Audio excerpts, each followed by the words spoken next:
دا یو خور سوال کړی دی چې په ما باندې څه بیماري راغلې وه او د هغه بیمارۍ د لاسه زما د میاشتې چې کومه ماهواري ده د حیض بیماري په ما راځي نو هغه ګډوډه شوې ده نو 3 ورځو دپاره په ما باندې وینه راله او بیا د 11مې ورځې پورې هسې ګندګي او زیړې اوبه او خړې اوبه دا راتلې نو اوس ما ته پته نشته چې دا 3 ورځې مونځ اودس کول نه و پکار که د 11 پورې نه و کول پکار د دې مسلې به څه جواب د جواب نه مخکې دا خبره یاده کوي چې علم زده کولو کې به نه حیا کې نه به تکبر کې 2 مسلې یادې کوي امام مجاهد وایي چې چا کې دا 2 مسلې حیا کوي علم زده کولو کې او دویم تکبر کې الله دوی له علم نه ورکوي موږ الحمدلله دا مسلې د زنانو د نفاس او د حیض د بیان کړي دي څو درسونو کې ښه په تفصیل سره او د عوام په دین باندې پوه کول پکار دي بعض مولیان وایي دا د پردې دا خبرې به وایي د پردې خبرې به وایي په دغه کې نه کوي په سپیکر کې او په جومات کې نو کوم ځای کې به یې کوي تاسو ځای وښایئ کوم ځای کې به یې کوي یو ځای پاتې نه شو الله کړي دا خبرې که نه دي پیغمبر کړي دي که نه دي صحابه کرامو کړي دي که نه دي نو ته د هغوی نه زیات غیرتي ته د هغوی نه زیات غیرتي چې ځان یې غیرتي جوړ کړو په منبر ودرېږه دا وایه ای دلګانو ای دوسانو ای خنزیرانو او د لیلا مجنون قصې پکې کوه د عشق او د مینې قصې کوه او د زنانو قصې پکې کوه هېڅ خبره نه ده خو که شرعي مسله راشي نو بیا چې دا نازک مسلې دي وایي چې الله بیان کړي ده موږ هم بیانوو پیغمبر صلی الله علیه وسلم وایي ټول نه زیات غیرتي الله ده وایي بیا زه غیرتي یم ستا به څه غیرتي کنځلې او بدې ردي کوه او حلالې کوه او هر څه کوه دلته صرف دغه راغی دا نازکې مسلې دي د دې خور دا سوال کول زموږ نه دا دلالت کوي په دې باندې چې دا خور دین زده کول غواړي د دې عربو دا پروګرامونه موږ اورو د علماو نه دا سوالات جوابات چې کېږي د زنانه په خپله د ټلیفون کې د شیخ نه سوال کوي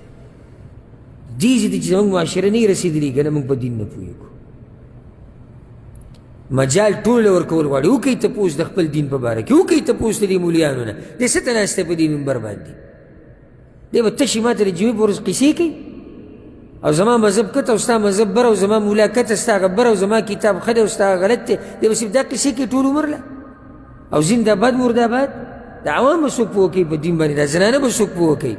دا مشران کشران به څوک پوه کوي په دین باندې اوس راځو دې مسلې له دا مسله بنیادي مسله ده یاد یې کوي یاد یې کوي که خویندې دا بیان اوري د هغوی دپاره خو دا مسله ده بلکې د رونو دپاره هم ده چې خپلې کور والا به پوه کړي او دا مسلې زنانو ته راځي زیړوالی خړوالی او ګندګي چې د حیض په ورځو کې نو دا حیض شمارلی کېږي او چې کله دا زنانه پاکه شي او دې ته ښه یقیني پته ولګي چې زما د حیض وینه ودرېده او دا پاکه شوه د هغې نه بعد بیا زیړوالی او خړوالی او ګندګي داسې اثر نه کوي بیا په هغې کې مونځ هم کولی شي روجې هم نیوی شي حدیث ته ام عطیه رضی الله عنها امام ابو داود راوړی عباس وایي که موږ غیرتیان یو دا ام عطیه ده هغه دا خبره کوي وی موږ به د طهارت نه بعد طهارت مطلب یعنی د حیض د وینې د ودرېدو نه بعد به د زیړوالی خړوالی موږ په څه کې نه شمارو څه معنی ده په څه کې نه شمارو حیض کې به هم نه شمارو او د جمهور الفقها دقه قول دی چې سفره او قدره سفره او قدره د خړوالي زیړوالي د ګندګۍ ته وایي د حیض په ورځو کې حیض دی څنګه لکه یو زنانه ده د هغې بیماري 2 ورځې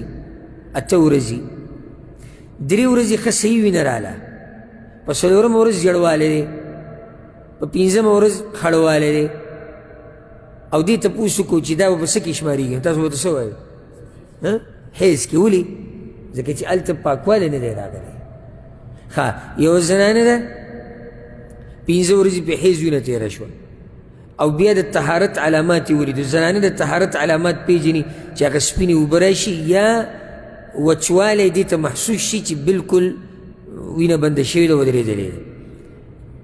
چې کله دې طهارت ته دا یقیني ورسېده 4 ورځې او 5 ورځې بعد او د هغې نه بعد بیا تپوس کوي چې زیړوالی راغی او خړوالی راغی او ګندګي راغله، دا به ښې شمارلی کېږي؟ دا به نه شمارلی کېږي هېڅ. دې سره ګورې ډېرې مسلې حل کېږي. دا د اکثرو موږ ته ډېر سوالونه دا راځي، اکثرو خویندو ته دا مسله راځي چې د زیړوالي او خړوالي سره څه وکړو. نو ډېرې غریبانانې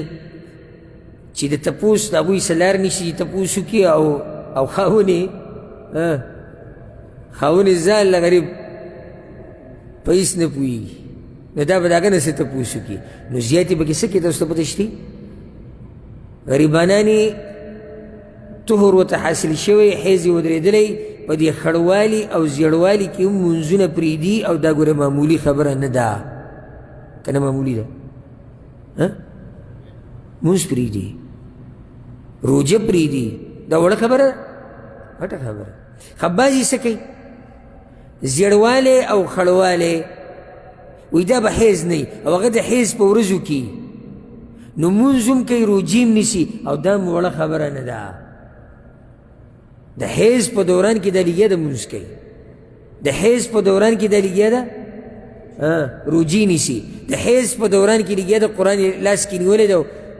پاڼې اړی راړی تلاوت کوي لګیا ده. دا وړه خبره نه ده. ځکه ځان په دین پوهه کوي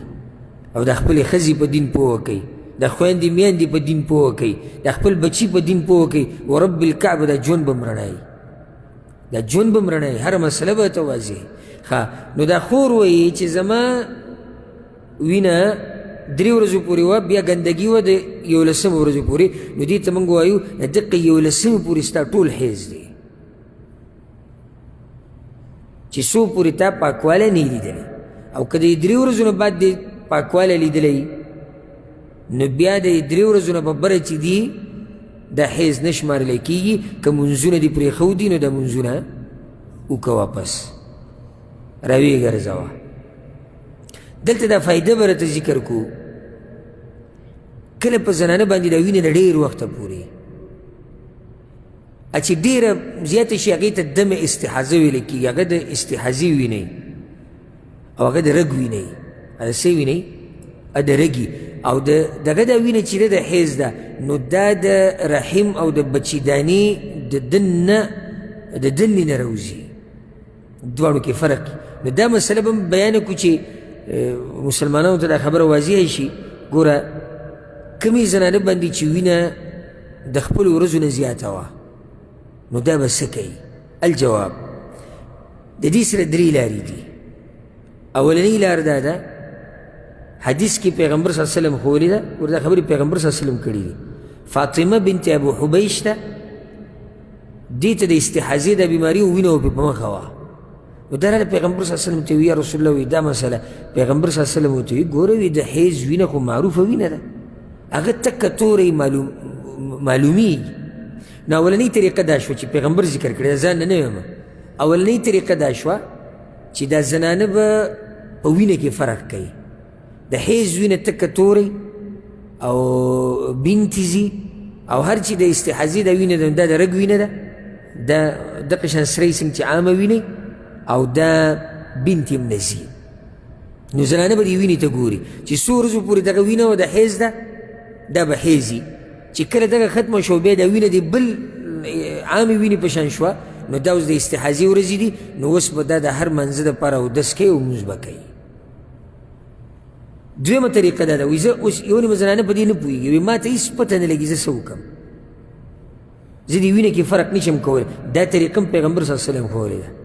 امام ترمذي، امام ابو داود دا حدیث راوړی دی، امام نسائی، امام ابن ماجه هم راوړی چې حمنه بنت جحش رضی الله عنها د پیغمبر صلی الله علیه وسلم د بیبي خور زینب بنت جحش رضی الله عنها دا راله به پیغمبر صلی الله علیه وسلم پسې وی یا رسول الله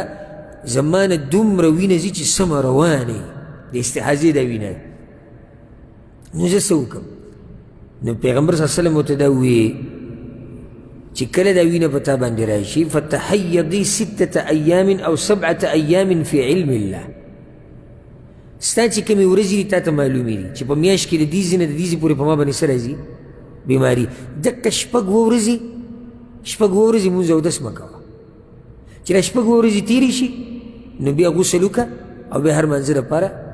اودس کوه مونځ کوه دا دویمه طریقه شوه اولنۍ طریقه څه ده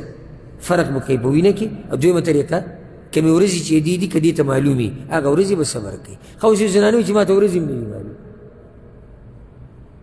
ما نه خپل ترتیب ګډوډ شوی نو څه کوم نو حدیث کې بیا دا راغلي دي چې دا به دغه زنانو ته وګوري کومې چې د دې د کور زنانه دي لکه خور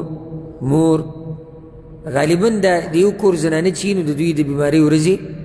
هغه یو شی نو هغه اندازې سره به صبر کوي مونځ اودس به نه کوي روجې به نه نیسي د دې رمضان لرې ساتي او چې کله دغه ورځې تېرې شوې بیا به غسل وکړي بیا د حیض نه پاکه شوه او استحاضه چې دا خو د رګ وینه ده هغې دپاره بیا دا علاج دی چې د هر مانځه دپاره به اودس کوي والله اعلم